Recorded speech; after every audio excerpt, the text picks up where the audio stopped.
안녕하세요. 불량TV입니다. 오늘 소개해드릴 선수는요, 괴물 같은 선수가 주기적으로 등장하는 일본에서 진짜 괴물이 등장했습니다. 투수와 타자를 모두 겸해 일명 이도류라 불리는 선수. 일본을 정벌하고 이제 메이저리그까지 집어삼킬 기세인 진화형 몬스터 오타니 쇼헤이입니다. 1994년 7월 5일 일본 이와테현에서 태어난 오타니의 아버지는 사회인 야구 출신, 어머니는 배드민턴 선수 출신이었습니다. 3남매 중 막내로 태어난 오타니는 초등학교 2학년 때 7살 위에 형이 야구를 하는 것을 보고 리틀 야구에 들어가고 싶다고 호소했습니다. 이에 그의 아버지는 회사의 회식이나 친구를 만나는 것을 포기하고 오타니에게 직접 야구를 가르쳐주고 흥미를 불어넣어 주었습니다. 아버지는 사실 오타니에게 프로야구 선수가 되길 희망하진 않았습니다. 그냥 인생의 야구가 한 부분이길 바랄 뿐이었죠. 그래서 야구의 스킬보다 즐거움을 가르치려 노력했습니다. 아버지는 오타니에게 기술은 중고등학교에서 배워도 된다, 리틀 야구에서는 자기가 해내는 즐거움을 알면 된다라고 이야기합니다. 의외로 이 괴물의 어린 시절은 혹독하지 않고 무난한 시기였습니다. 화목한 가정, 부모로부터 강요받지 않은 훈련법으로 오타니는 어린 시절 자기가 해내는 즐거움이라는 것을 인생에서 일찍 알게 되었죠. 2010년 오타니는 이와테현의 하나마키 히가시 고교에 입학을 합니다. 이 학교는 바로 전년도에 전국대회에서 준우승과 4강을 이뤄낸 신흥 명문이었습니다. 이런 성적을 낼 수 있었던 것은 당시 절세 투수라 불리던 키쿠치 요세이가 있었기 때문이었습니다. 오타니는 이 키쿠치를 존경해서 입학을 결정했습니다. 입학하자마자 그는 4번 타자로 임명되었습니다. 가을부터 등번호 1번을 따내며 주전 외야수로 올라섭니다. 이때 당시만 해도 오타니는 투수 등판은 그다지 많지 않았습니다. 오히려 타자로서의 실력이 몇 배는 더 돋보였죠. 타율은 5할을 넘겼고 한 경기에서 라인 드라이브로 홈런을 치는 묘기까지 보여줍니다. 2학년 여름 이와테현의 대회를 우승하며 대망의 고시엔 진출에 성공합니다. 근데 이 과정에서 투수로서의 오타니는 별로 한 게 없었고 투수진을 이끈 것은 자완 와라 다이키였습니다. 오타니는 3, 4번을 오가며 그야말로 괴물 같은 타격을 보여줍니다. 이에 여름대회 타율은 무려 4할 1푼 1리, 초고격급 유망주로 주목을 받은 그는 2011년 고시엔에 등장했지만 1회전에서 하필 우승 후보급인 테이쿄 고교와 만나고 말았습니다. 초반 오하라가 상대의 강력한 타선에 무너졌고 오타니가 구원으로 올라옵니다. 남은 5.2이닝을 1자책으로 막아내고 타자로는 3출루에 도루까지 성공합니다. 이 당시 오타니는 발까지 빠른 선수였습니다. 그러나 결과는 패했죠. 3학년이 된 오타니는 고시엔 1회전에서 선발로 등장했는데 이 경기 상대 투수는 괴물이 등장합니다. 이 선수가 바로 2013년 드래프트 1위 후지나미 신타로였습니다. 중학교 때 이미 시속 142km를 기록했을 정도로 투수 신동이었던 그가 등장한 것입니다. 이날 오타니는 8.2이닝 동안 삼진 11개를 잡긴 했으나 7피안타, 볼넷 11개를 남발하며 9실점으로 무너집니다.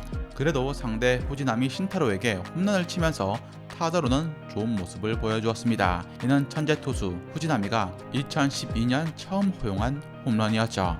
이제 오타니에게 남은 고교 마지막 대회인 이와테현 대회. 이 대회 4강전에서 오타니는 무려 시속 160km의 공을 뿌려대며 완투승을 거둡니다. 결승전에서 안타깝게도 강속구를 철저하게 분석한 모리오카 부속보교에게 타선에 집중 공략을 당합니다. 5실점하며 팀은 졌고 그렇게 오타니의 고교 야구는 막을 내리게 됩니다. 팀 성적은 아쉬웠지만 고교 생활 내내 56홈런, 타율도 4할이 넘었기 때문에 스카우터들은 고교 넘버 1타자라고 인정하는 분위기였습니다. 투수로는 고시엔 방어율이 3.77이었기 때문에 그렇게 좋은 것은 아니었습니다. 그럼에도 그의 투수력의 잠재성은 놀라웠습니다. 반년 만에 구속이 시속 6km나 올랐고 3학년엔 시속 160km를 상회한 것입니다. 또한 그의 엄청난 신체 밸런스, 폼, 야구 센스 등 스카우터들이 계측할 수 있는 점수에서 거의 만점을 받은 오타니였습니다. 고교를 졸업하고 메이저리그로 진출하고 싶다고 발표하자 대부분의 구단들이 후지미나 쪽으로 몰려들었고 별종 스카우터 구단으로 유명한 니오넨만이 오타니를 강행 지목합니다. 그리고 각고의 설득 끝에 오타니는 메이저리그가 아닌 니오넴으로 입단을 결정했죠. 45년 만에 한 경기에서 한 선수가 야수로 나왔다, 투수로 나온 초유의 사건이 벌어집니다. 그러나 프로 1년차 오타니의 성적은 투수로서도 타자로서도 그저 그랬습니다. 고졸 1년차가 계속 출장하는 것만으로도 엄청났지만 투수로서든 타자로서든 역대급 유망주를 논하기에는 한참 부족한 숫자였습니다. 야구 전문가들도 팬들도 투타 겸업 이도류 같은 헛소리는 당장 집어치우고 투수든 타자든 하나에 전념하라고 입을 모았습니다. 투수냐 타자냐 갑론을박하는 것이 문제였지 투타 겸업을 계속하라고 응원하는 전문가는 거의 한 명도 없었습니다. 하지만 2년차 때부터 반전이 발생합니다. 타자로 10개의 홈런을 뽑아냈고 투수로서도 11승으로 5위에 랭크되었습니다. 방어율은 2.61로 무려 3위에 해당. 2년차 선수로 놀라운 성적을 올리면서 일본 열도를 들끓게 했던 오타니가 3년차가 되자 작년 이상의 모습을 보여주기 시작합니다. 방어율은 더욱 하락해 2.24를 기록했고 투수 3관왕을 차지합니다. 이번엔 아쉽게도 타격이 떨어져 10홈런의 절반에 미치는 5개밖에 못 쳤고 타점도 10점 이상 떨어집니다. 이는 오타니가 2015년 야수보다 대타로 출전한 빈도가 더 많은 이유이기도 했습니다. 2015년 11월 일본에서 난리가 났던 오타니 열풍이 한국에 불어닥치는데 바로 프리미엄 12에서의 한일전이었습니다. 두 번의 한일전에서 13이닝 동안 3피안타, 21삼진 무실점이라는 압도적인 투구를 선보입니다. 불펜진의 방어로 인해서 어이없게 패하긴 했지만 한국 선수들이 본 오타니는 충격 그 자체였습니다. 김현수는 그의 공은 그냥 못 친다. 나성범은 야구하면서 이런 볼은 처음 봤다며 혀를 내둘렀습니다. 2016년 시즌이 돌입하자 오타니는 투구 폼을 교정했고 팀을 이끄는 핵심 선수가 됩니다. 10승에 방어율 1점대는 기본이요. 타율도 3할, 출루율 4할, 22홈런을 때려냅니다. 더불어서 팀을 일본 시리즈까지 이끌었죠. 일본 시리즈 1차전에서 선발 겸 8번 타자로 등장해 6이닝 동안 3실점하며 패전 투수가 됩니다. 이날 니오넴은 10안타를 치고도 1점밖에 못 내는 부진을 보였습니다. 2차전도 이러한 득점력 빈곤은 마찬가지여서 4안타 1점밖에 내지 못했습니다. 3차전 상대 투수는 메이저리그를 오랫동안 경험했던 전설적인 선수 구로다 히로키였습니다. 오타니는 구로다를 상대로 안타 2개를 쳐냈고 10회 말엔 끝내기 안타까지 쳐내면서 팀에게 4대3 짜릿한 끝내기 승리를 선사합니다. 첫 승리를 따낸 니오넴은 4차전에 이어서 5차전까지 승리해 총 스코어를 3승 2패로 뒤집었습니다. 특히 5차전은 1대1 상황 후에 2사 만루에서 터진 니시카와 하루키의 홈런 한 방으로 경기가 끝이 났죠. 6차전 8회에만 6점을 뽑아낸 니오넴이 10년 만에 왕좌에 다시 올라섰고 세 번째 일본 시리즈 우승을 일궈냅니다. 퍼시픽 리그 MVP를 수상한 오타니는 일본 시리즈 4차전에서 당한 발목 부상 여파가 길게 이어졌고 인플루엔자까지 걸리는 바람에 긴 재활 기간을 거치게 됩니다. 따라서 2017 시즌 부진한 해가 되고 말았죠.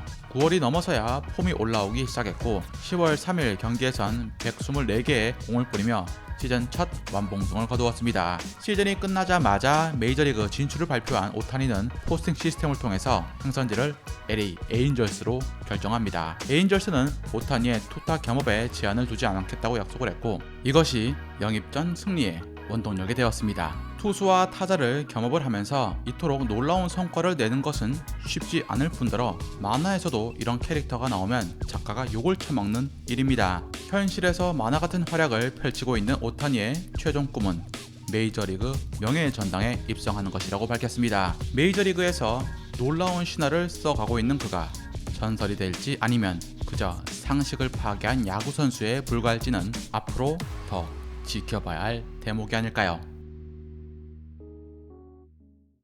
즐겁게 보셨다면 구독과 좋아요 클릭을 부탁드립니다.